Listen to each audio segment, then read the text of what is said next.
आज गुरुपौर्णिमा म्हणून सकाळी सकाळी पटापट आवरलं. माहेराला पण आज लवकर मी रेडी करून दिलं, कारण की तिला पण माझ्यासोबत मंदिरात यायचं होतं.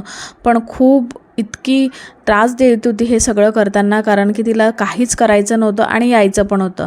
मग हे सगळं रेडी केल्यानंतर मी ड्रेस घालून दिला, तिला टिकली लावून दिली, छान पावडर वगैरे लावून दिलं, रेडी केलं. सगळ्यात मोठा टास्क असतो तिचा केस करणं, जे ती ना व्यवस्थित करू देत. आणि केस पण खूप छोटे आहे, आता मी वाढवते तिचे केस. मला लांब केसांमध्ये माहेराला बघायचं आहे. ती झाली तेव्हापासून अजून मी तिला लांब केसांमध्ये नाही बघितलं, म्हणून म्हटलं की आता वाढू देते.